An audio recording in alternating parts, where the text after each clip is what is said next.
Muy buenas noches, gracias por estar con nosotros aquí en su programa de La Silla Rota, en Efecto Noticias.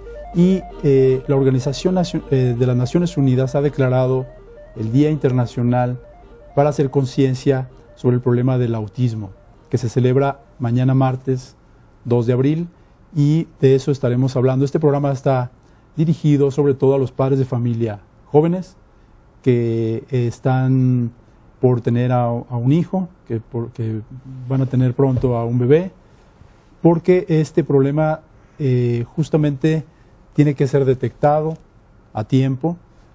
Las cifras son muy elevadas y de eso precisamente vamos a hablar, y me acompañan dos invitados de lujo. La diputada Paloma Villaseñor, muy buenas noches, que está desde hace mucho tiempo desde la sociedad civil impulsando esta concientización. Así es, muchas gracias, buenas noches, gracias por la invitación. Al contrario, diputada. Y me acompaña el psicólogo Georgel Moctezuma Araoz. Él es director de la Clínica de Autismo de la Universidad Intercontinental de aquí de la Ciudad de México. Es un experto en la materia y por eso quiero empezar con usted, doctor. ¿Qué es el autismo? Una pregunta básica.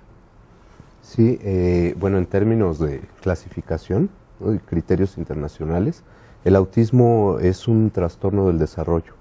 En el ámbito psiquiátrico, de psicología clínica, psicoterapia, intervenciones institucionales, hay manuales o libros, ¿no?, que sirven como códigos de referencia, ¿no?, para diagnosticar problemas en general, digamos, mentales, ¿no?, de salud mental.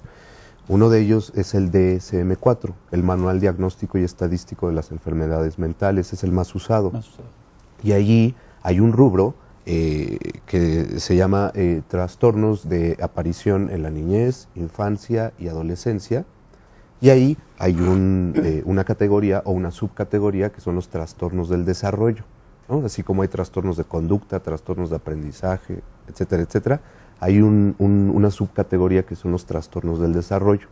Uno de esos trastornos del desarrollo es el autismo. El autismo. ¿Qué tan extendido está este padecimiento? Pues es difícil, ¿no?, dar cuenta de ello, pero las últimas cifras manejadas por el Instituto Politécnico Nacional, y que también en eso participó el Hospital Psiquiátrico Infantil Juan N. Navarro, mencionan que en la actualidad en México hay 37,000 niños y niñas con autismo, lo cual es gravísimo porque, bueno, ya hablaremos en su momento de ello, pero pues la atención es muy, muy escasa, no hay lugares pues para atender a estos niños y niñas. Claro. Diputada, usted tiene una experiencia de vida sobre este tema y además le tocó fundar una asociación para atender este padecimiento. Así es, pues yo antes que nada les puedo referir el tema pues como madre. Sí, es muy importante. Pues obviamente cuando uno tiene a su hijo, pues uno espera que su hijo sea sano, que sea muy guapo y muy inteligente, ¿no? Y en la medida que el niño va creciendo, va teniendo algunas características que empiezan a preocuparnos a los padres, pero que desgraciadamente no tenemos el referente, que nadie nos dijo antes que pudiéramos tener un hijo con algunas características especiales. Nosotros empezamos a notarlas, pero no entendemos exactamente de qué se trata.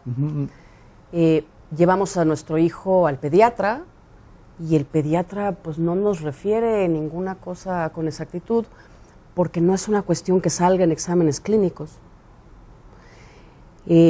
Más adelante llevamos al niño a la escuela y en la escuela nos dicen algo tiene el niño, o no nos oye, o no nos está haciendo caso, o trae alguna otra cosa. Está muy distraído. Pero tampoco los maestros saben del tema.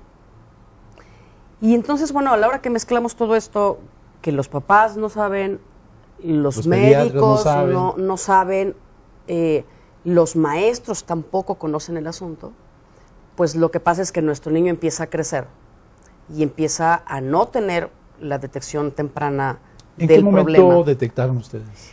Fíjate que este tema, a ciencia cierta se detecta básicamente alrededor de los 2 años, que es la edad en donde el chico normalmente empezaría a hablar o ya tendría un lenguaje básico en casa.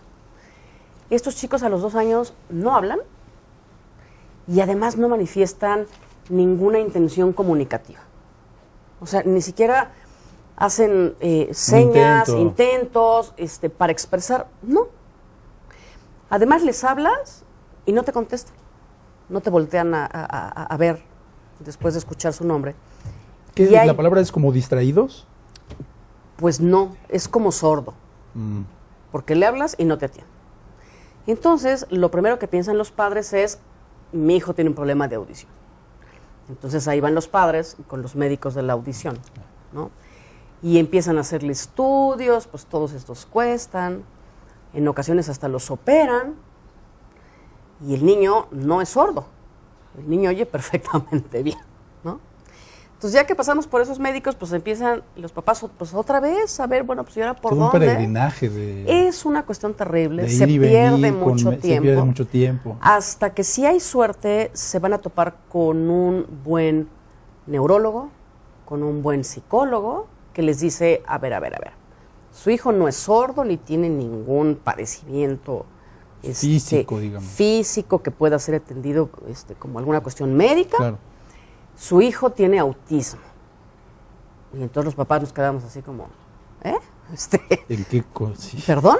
¿Cuáles son los síntomas del autismo? ¿Cuáles son las principales manifestaciones, doctor? Sí, eso es muy importante, ¿no? Decía yo, es un trastorno del desarrollo, que en términos descriptivos, el niño o la niña se ven afectados en las áreas de la socialización, del lenguaje, de la comunicación, ¿no? Muchas veces no hay contacto visual, tampoco hay, como decía la diputada, no hay intención en cuanto a la comunicación. A veces utilizan señas, ¿no? o balbuceos incluso, pero básicamente lo que tiene que ver, lo que se relaciona con el vínculo o la conexión al otro, hacia el otro, ¿no? es lo que nula. Es lo que se ve afectado, muy afectado. Recordemos la palabra, ¿no? Autismo, autos, ¿no? La etimología es referido a uno mismo, ¿no? Dando la idea de que como si estuvieran encerrados. Como ensimismado. Como si estuvieran encerrados en sí mismos. Bien, es importante detectar a tiempo, lo platicaremos regresando del corte.